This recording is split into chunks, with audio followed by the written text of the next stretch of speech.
नमस्कार। उत्तर माघी प्रदेश में आपका स्वागत है। मैं अवधेश। उत्तर माघी प्रदेश में आज हम बात करेंगे उत्तर प्रदेश में ताक पर पहुंच चुकी महिला सुरक्षा की। हाथरस में जो मामला सामने आया था उसमें हाथरस की बेटी ने दम तोड़ दिया, लेकिन सवाल दम तोड़ती कानून व्यवस्था को लेकर है, सवाल दम तोड़ती पुलिसिंग को लेकर है और सवाल दम तोड़ते उन बड़े बड़े दावों को लेकर है जिसमें महिला सुरक्षा को लेकर बड़े बड़े दावे किए जाते हैं।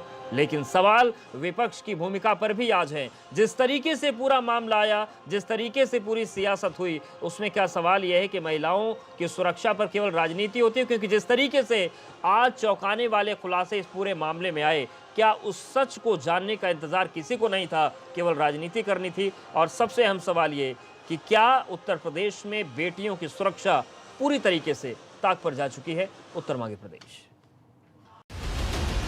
16 दिन बाद सांसें हार गई हाथरस की बेटी। सफदरजंग अस्पताल में युवती की मौत। पोस्टमार्टम रिपोर्ट में चौंकाने वाले खुलासे। रेप और जीभ काटने की नहीं हुई पुष्टि। बिना सच को जाने सियासत कर बैठे सूरमा। मुद्दा चाहिए तो आंख मूंद कर देंगे हल्ला बोल। बेटियों के खिलाफ अन्याय को क्यों नहीं रोक पा रही पुलिस? सत्ता सख्त, फिर सांसें क्यों हार रही हैं बेटियां? उत्तर माघी प्रदेश। सवाल सीधा सा यही है कि पुलिस अपनी पुलिसिंग को लेकर पीठ थपथपाते नहीं थकती। मुख्यमंत्री ने सीधे आदेश दिए हैं कि महिलाओं के खिलाफ जो अपराध करेगा उसके पोस्टर लगेंगे, लेकिन हालात जो हैं उसमें यूपी में कानून व्यवस्था का पोस्टर ही चस्पा होता नजर आ रहा है। कुछ खास मेहमान जुड़ गए, उनका हम सीधे रुख करते हैं। हमारे साथ मनोज मिश्रा जुड़ गए, प्रवक्ता बीजेपी, मनोज काका प्रवक्ता समाजवादी पार्टी, सुरेंद्र राजपूत प्रवक्ता कांग्रेस और सीमा कुशवाहा जी निर्भया की वकील हैं। आप सभी का बहुत स्वागत है। चर्चा में आगे बढ़े उससे पहले हम आपको हाथरस की बेटी के मामले में उसके पिता और डीएम का बयान सुनवा देते हैं। ये जो प्रकरण है ये 14 सितंबर का है और जो पीड़िता के भाई है उन्होंने एक थाने पे तहरीर दी थी कि उनकी माँ और बहन खेत पे चारा काटने गई थी, तो उनको जान से मारने की नीयत से उनकी बहन पे हमला हुआ और इसमें धारा 307 और SC/ST का मुकदमा पंजीकृत किया गया और एक अभियुक्त का उन्होंने नाम दिया था, उस अभियुक्त को गिरफ्तार किया गया। पीड़िता की हालत गंभीर होने पर अलीगढ़ रेफर किया गया और जब वो बयान देने की स्थिति में आई तब 22 तारीख के दिन उनके विवेचक के द्वारा उनके बयान लिए गए और बयान में गैंगरेप की बात कही गई, जिस पर धारा 376D की वृद्धि की गई और जो 3 अभियुक्त और उनके द्वारा बताए गए उसमें से एक अभियुक्त को हमने 23 तारीख को अरेस्ट किया, 22 को उन्होंने गैंगरेप के बारे में बताया, 23 को हमने अरेस्ट किया, एक को 25 को किया, एक को 26 को अरेस्ट किया और जैसे ही पीड़िता के परिजन सहमत हुए तो हमने इलाज के लिए उनको सफदरजंग हॉस्पिटल भी भेज दिया। आज उनकी वहाँ पर मृत्यु हो गई, जो काफ़ी दुखद बात है। हमने पीड़िता को 4,12,000 रुपये 4,12,500 रुपये की मदद पहले दी है और आज हमने 5,87,500 रुपये की और मदद दे रहे हैं। 5 आरोपियों को जो है फांसी होनी चाहिए। आप कौन है लड़की के? ताऊ ताऊ। चलिए आप बताइए, आपकी लड़की अब तो रही नहीं इस दुनिया में, अब आगे आपकी क्या कदम? हमारी सरकार की यही उम्मीद है कि क्या कहते ये जितने भी आरोपी हटकाए इन्हें सबन में कहा तो फांसी की सजा होनी चाहिए। तो परिवार अब चाहता है कि जो अपराधी हैं उनको फांसी की सजा हो। हालांकि उसमें तमाम चौंकाने वाली बातें आई। पोस्टमार्टम में ये बात सामने आई है कि पीड़िता के साथ रेप की पुष्टि नहीं हुई है, जीभ काटने के जो आरोप लगे थे उसकी पुष्टि नहीं हुई है, जो मौत हुई है गला दबाकर हत्या की कोशिश की गई थी। मनोज मिश्रा जी, सबसे पहले आपके पास ही आ रहे हैं। तमाम दावे होते हैं, बड़े बड़े दावे होते हैं, लेकिन क्या वजह है कि दावे अपनी जगह है, जो महिलाओं के खिलाफ अपराध करेगा उसके पोस्टर टांगने की आप बात करते हैं, लेकिन पोस्टर टंगा हुआ पुलिसिंग का और कानून व्यवस्था को उत्तर प्रदेश में दिख रहा है। कब रुकेंगे अपराध?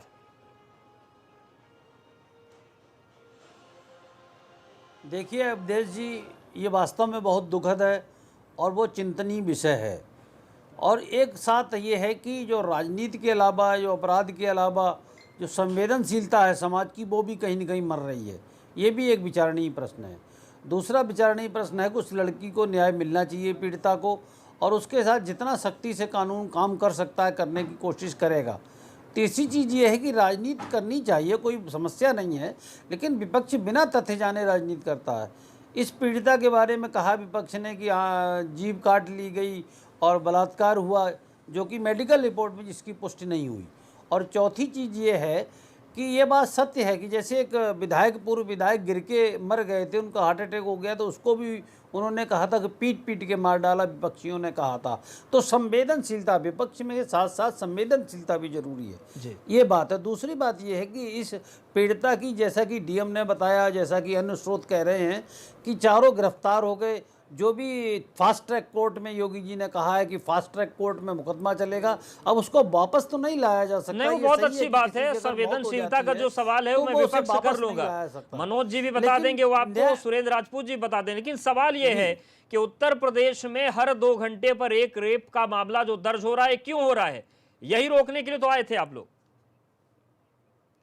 देखिए यही तो अवधेश जी कहने की और चिंता करने की बात है कि जब समाज को संवेदनशील होना चाहिए बालिकाओं के प्रति, बच्चियों के प्रति, तो समाज की संवेदनशीलता भी मर रही है। ये केवल कानून व्यवस्था से नहीं सुधरेगा, ये इसलिए भी सुधरेगा कि समाज को भी अपने स्थान पर चिंतन करना पड़ेगा कि एक तरफ तो हम बेटी दिवस पर उसकी फोटो डालते हैं, दूसरी तरफ बच्चियों के साथ अपराध करते हैं। ये बड़ी गजब की चीज है। मतलब राजस्थान में हो तो कानून व्यवस्था का मामला हो जाता है, और अगर वो उत्तर प्रदेश में हो तो संवेदनशीलता का मामला हो जाता है। सर ये नहीं चलेगा डबल वाला। मनोज काका जी, ये जो पूरी परिस्थितियां बन रही हैं, आप लोग जब सरकार में थे तो आप लोगों पर भी ऐसे ही आरोप लगते थे। अब जो हालात बने हैं किस तरीके से आप देख रहे हैं? क्योंकि अब ये प्रशासन और सत्ता पक्ष की तरफ से कहा जा रहा है कि बिना तथ्यों के जाने विपक्ष राजनीति शुरू कर देता है। देखिए, मिश्रा जी को मैं कहूंगा, मिश्रा जी का नारा था कि बहुत हुआ नारी पर वार, अब की बार मोदी सरकार। जिस बेटी की बात हो रही है, इस दरिंदगी की और इस विभत्स कृत्य को, और मिश्रा जी जैसे लोग, पढ़े लिखे लोग, संवेदनहीनता के इस स्तर पे आ जा रहे हैं कि उसका भी बचाव कर रहे हैं। अरे ये विपक्ष नहीं कह रहा है, बेटी ने 164B में कलम बंद बेटी का बयान है। जब बिटिया होश में आती है तो एक बिटिया ने कहा कि उसके साथ दरिंदगी हुई। मिश्रा जी जैसे लोग जो सत्ता संरक्षित अपराधियों को बचाते हैं, वो तो कह रहे थे जिस बेटी के साथ रेप हुआ उस बेटी को पुलिस ने अटेम्प्ट टू मर्डर का केस FIR लॉन्च किया 307 में। तो हमारी तो मांग ये है कि बेटी को न्याय मिले, यथाशीघ्र न्याय मिले, उसके परिवार को कम से कम 1 करोड़ रुपया से मदद की जाए। और ये बेटी के साथ, जानते हैं डॉक्टर कौन पोस्ट करता है? डॉक्टर सरकारें पोस्ट करती हैं, और ये वही डॉक्टर हैं जो सरकारों के दबाव तो क्या पोस्टमार्टम रिपोर्ट पर आपको शक है काका जी? बिल्कुल शक है, बिल्कुल। जिस बिटिया ने, सुनिए, जिस बिटिया ने, अवधेश जी, 14 तारीख को जिस बेटी का रेप हुआ, मैं आपके चैनल को बधाई दूंगा कि कम से कम आपने एक बेटी, दलित बिटिया की आवाज उठाई है। 10 दिन तक न सरकार को किसी ने नहीं बोला, जबकि वहां की लोकल पुलिस ने, और इसमें 120B का मुकदमा पुलिस के खिलाफ भी होना चाहिए षड्यंत्र का। जिस बिटिया का रेप हुआ उसमें अटेम्प्ट टू मर्डर 307 का FIR लॉन्च किया गया।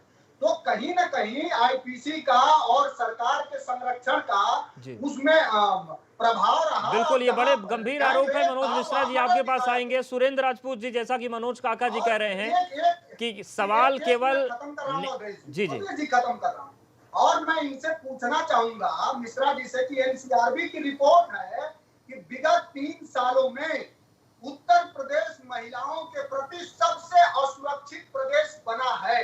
ये NCRB की बिल्कुल रिपोर्ट है ये, ठीक है।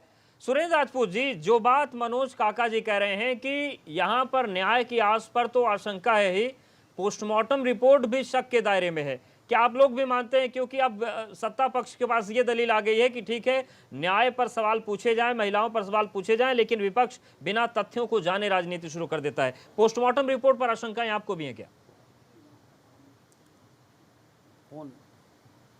2-3 बातें हैं अवधेश भाई। चूंकि ये मामला राजनीति का नहीं है, एक महिला के जिसको कहा जाए इज्जत से जुड़ा हुआ है, दुराचार से जुड़ा हुआ है, महिलाओं के प्रति अपराध से जुड़ा हुआ है, तो इसमें जब कोई संवेदनहीनता व्यक्त करता है तो बड़ा दुख होता है।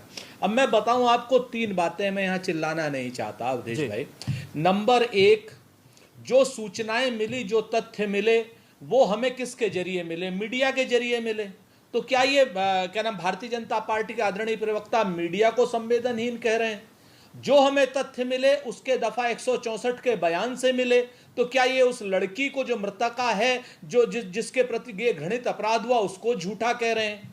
तो विपक्ष के ऊपर आरोप लगा करके निशाना किस पर साध रहे हैं? मीडिया पर, उस पीड़िता पर, उस पीड़िता के परिवार पर, और बचा किसको रहे हैं? निर्लज्ज बेशरम शासन व्यवस्था को, पुलिस व्यवस्था को और अपनी सरकार को। आप इस चीज को देखिएगा, इस चीज को आप सोचिएगा। और ये तो सौभाग्य से डॉक्टर मनोज मिश्रा परिवार वाले हैं जी, लेकिन इनके यहां तो बहुत से ज्यादा लोग तो परिवार वाले हैं ही नहीं। वो पीड़ा ना समझे तो समझ में आती है, लेकिन परिवार वाले लोग तो पीड़ा को समझे ना। जिनके बहन बेटियां हैं वो हम सब लोग तो पीड़ा को समझे ना। आप ये बताइए, हमारे पास तथ्य तो आप ही के जरिए आएंगे ना अवधेश जी। आप ही ने कहा कि उसकी रीढ़ की हड्डी तोड़ दी गई। दफा 164 के बयान में उस पीड़िता ने कहा कि उसके साथ दुराचार हुआ है। तो जब ये सब चीजें हुई हैं तो कैसे निर्लज्ज व्यवस्था है ये, जिसको बचाने के लिए आज ये खड़े हो रहे हैं। और एक सवाल आपने सही पूछा कि यहां पर संवेदनशीलता की अपेक्षा कर रहे हैं विपक्ष से, और अगर यही कांड अभी, यही बात किसी उसमें अन्य राज्य में और कंगना रनौत के साथ अगर पीओके बंबई में जरा सा कुछ होता है, जिसको ये पीओके कहते हैं हमारी मुंबई को, उसके बाद ये लोग कैसे आते हैं वो आपके सामने। ये इनका दोहरा और दोगला चरित्र सत्ता का है, डॉक्टर मनोज मिश्रा का नहीं कह रहा हूं मैं। तो सच बात यह है कि इस तरीके की बातों से बाज आना चाहिए। डॉक्टर मनोज मिश्रा और हमने 2017 से पहले सैकड़ों बहस की है और इसी कानून व्यवस्था को लेकर के की है। डॉक्टर मनोज मिश्रा को याद होगा, क्या हम उस समय भी डॉक्टर मनोज मिश्रा यही बात कहते थे जो आज ये निर्लज्ज, बेशरम और बेहुदी सत्ता को बचाने के लिए कह रहे हैं? ठीक है मनोज मिश्रा जी, बहुत गंभीर आरोप है। इस तरीके की बातें नहीं डॉक्टर सुरेंद्र राजपूत जी का सवाल भी और मनोज काका जी का भी सवाल ये है, वो उनका सीधा आरोप ये है कि बेटी ने जो अपने 164 के बयान में कहा था और आज जो पोस्टमार्टम रिपोर्ट आई है, उनको सीधा शक ये है, सीधा आरोप ये है, गड़बड़ हो सकती है पोस्टमार्टम रिपोर्ट में। देखिए, ये तो मैंने पहले ही कहा है कि ये संवेदनशीलता समाज की होनी चाहिए कि बेटियों के साथ अपराध ना हो। विपक्ष की संवेदनशीलता इस विषय पर नहीं कि बिना तथ्य जाने, बिना तथ्य जाने ये लोग आरोप लगाते हैं और राजनीति करते हैं। ये विषय कहा था।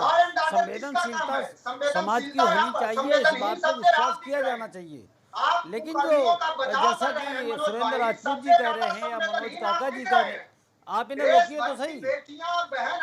अवधेश जी ने रोकिए, अवधेश जी ने मनोज काका जी जवाब ले लेते हैं। अवधेश जी, ठीक है मनोज जी, मैं आपकी बात पहुंचा देता हूं। तो लगातार कैसे बात? मनोज मिश्रा जी, क्या पोस्टमार्टम रिपोर्ट में कुछ गड़बड़ हो गई क्या? सीधे मनोज काका जी का आरोप है ये। देखिए, इनको नहीं, कांग्रेस वाले भी कह रहे हैं, तो ये मतलब विपक्ष का आरोप ही है कि वो सीएजी मिला हुआ, सीबीआई मिली हुई, न्यायपालिका मिली हुई और कांग्रेस। मनोज मिश्रा जी, बदायूं वाले मामले में आप भी तो बोलते थे ना, जब बदायूं का कांड हुआ था अखिलेश यादव के शासनकाल में, तब आपको भी शक होता था। और अगर आज वो आप पर शक करें तो क्या दिक्कत है? जवाब दे दीजिए आप इनका। नहीं मनोज जी, मैं जवाब दे रहा हूं। अवधेश जी, कभी भी मेडिकल रिपोर्ट में शक भारतीय जनता, जहां तक मुझे पता है, मैं लगभग 15 सालों से प्रवक्ता हूं, मुझे पता है कि मेडिकल रिपोर्ट पे कभी शक पार्टी ने व्यक्त नहीं किया। विपक्ष के होने के नाते हम लोगों ने मर्यादाएं रखी हैं और हमने बराबर ये कहा है कि समाज की भी संवेदनशीलता चाहिए, केवल सरकारों की संवेदनशीलता नहीं चाहिए। वो चाहे राजस्थान का विषय हो, चाहे उत्तर प्रदेश का विषय हो,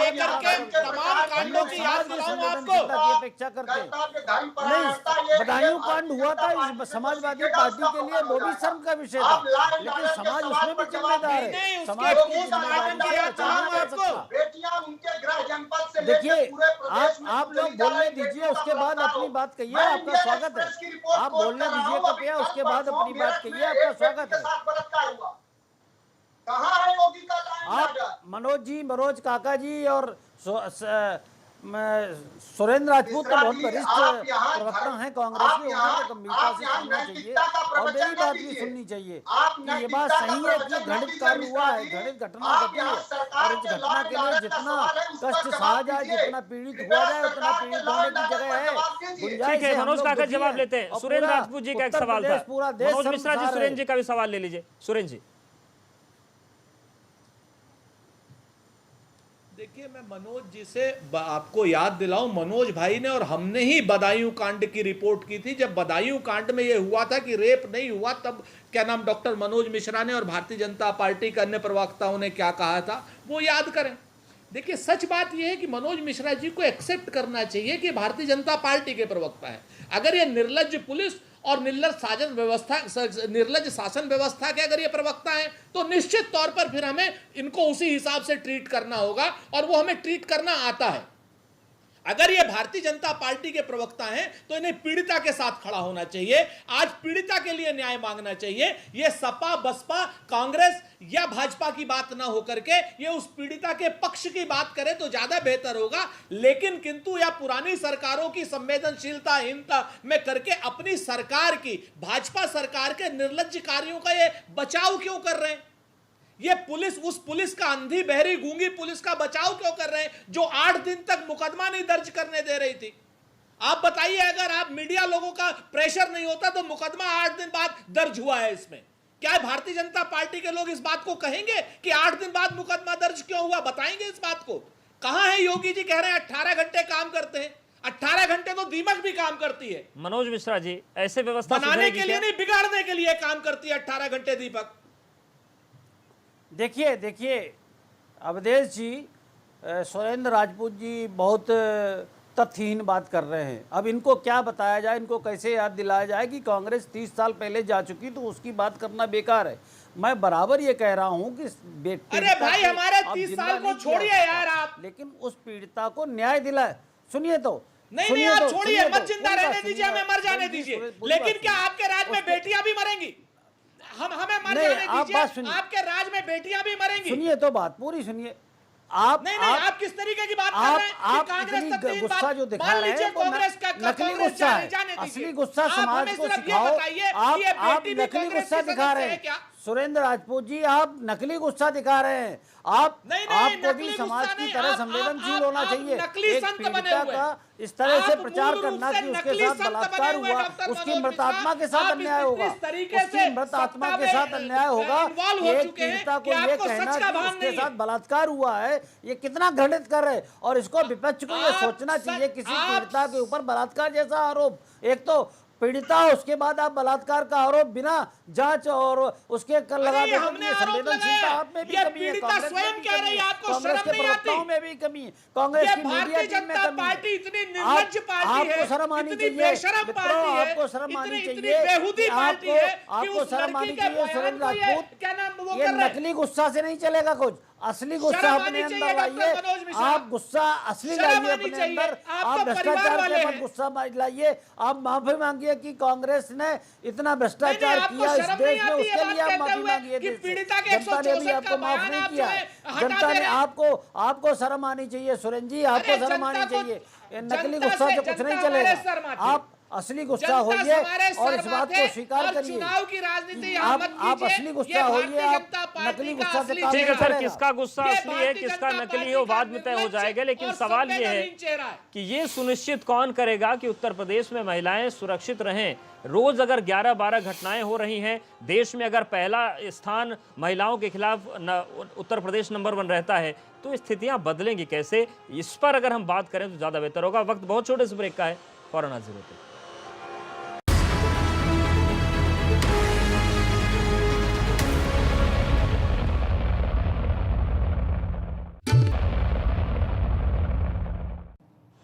तो आज का सवाल यही है कि हाथरस में जो कुछ हुआ उसके बाद भी क्या सिस्टम जागेगा?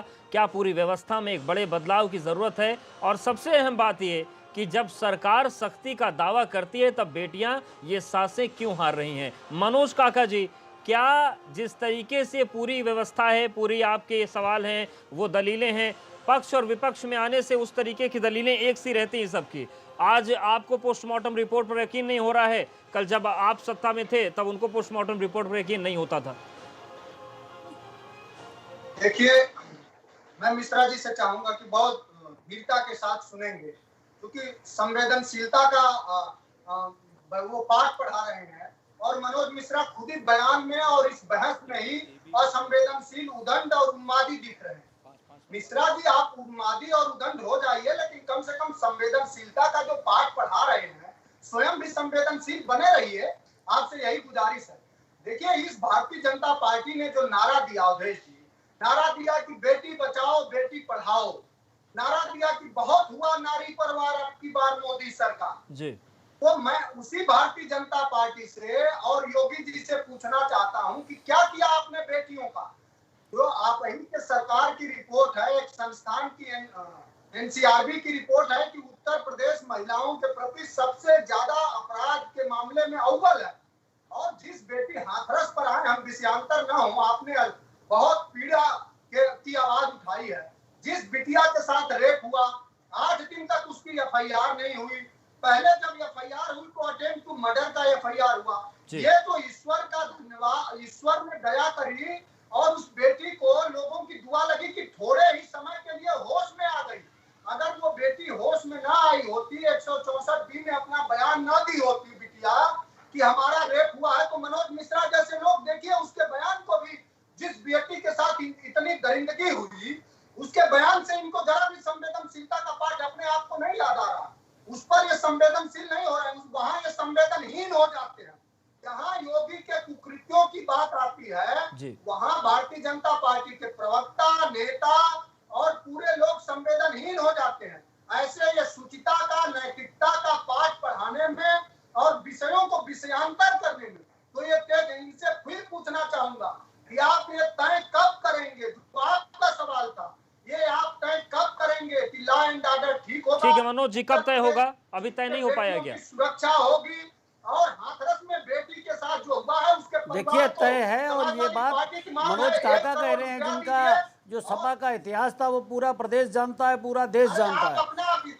महिलाओं के प्रति जितनी संवेदनशील सरकार योगी जी की है, उतनी किसी की संवेदनशील सरकार नहीं रही बहुत दिनों तक। ये बात सही है कि घटना दुर्भाग्यपूर्ण और बहुत कष्ट है, पूरे प्रदेश को कष्ट है, सरकार को कष्ट है और पूरे प्रदेश की जनता को कष्ट है। उसके साथ साथ भारतीय जनता पार्टी को कष्ट है, उसके नेताओं को कष्ट है। ठीक है सर, कष्ट मिटेगा कैसे?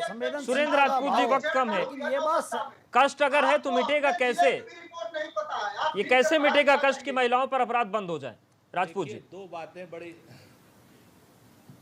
अवधेश भाई, अगर शासन, सत्ता और भारतीय जनता पार्टी के लोग अगर संवेदनशील हो जाएं और सही मुद्दों पर अपनी सरकार को भी घेरने लगे, तब सरकार डरेगी, तब प्रशासन का अमला डरेगा।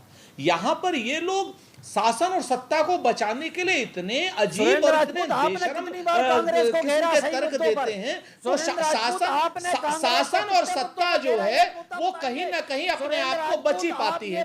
डॉक्टर मनोज मिश्रा एक सम्मानित प्रवक्ता है। भाई भतीजा बात परिवार पे कांग्रेस को घेरा, आपने कांग्रेस को कितनी बार? अरे भाई, आप इस वक्त की बात कर लीजिए। ये बोलने नहीं देना चाहते। ये कहते हैं कि जो हम कह रहे हैं वो सुनिए, क्योंकि इन लोगों को प्रवचन देने की आदत हो गई है। डॉक्टर मनोज मिश्रा को भी प्रवचन देने की आदत हो गई है और भारतीय जनता पार्टी के सारे लोग यहाँ पर ना आलोचना सुनना चाहते हैं और ना ही आम आदमी की आवाज सुनना चाहते हैं। अब ये सिर्फ बता दें कि उत्तर प्रदेश में इन अपराधियों के घर पर बुलडोजर कब चलेगा? आप कांग्रेस ने जो कष्ट किए है इस देश को, इस प्रदेश को जो घाटा पहुंचाया, उसके खिलाफ कांग्रेस। डॉक्टर साहब बताता हूँ, एक मिनट सुन लीजिए, सुन लीजिए, बताता हूँ कब उंगली उठाई। सुन लीजिए, 2011-2012 में जब पेट्रोल के प्राइस बढ़ रहे थे, मैं कांग्रेस की तरफ से कांग्रेस की सरकार का बिल्कुल ये समझना होगा कि एक दूसरे से उपलब्धियां पूछने का वक्त नहीं है, ये तय करने का वक्त है कि बेटियां कैसे सुरक्षित होंगी और किस तरीके से उनको सुरक्षित किया जाएगा, क्योंकि कानून व्यवस्था को लेकर गंभीर सवाल हैं, लोगों के भरोसे का मामला। आप सभी का बहुत शुक्रिया हमारे साथ जुड़ने के लिए। उत्तर मध्य प्रदेश में फिलहाल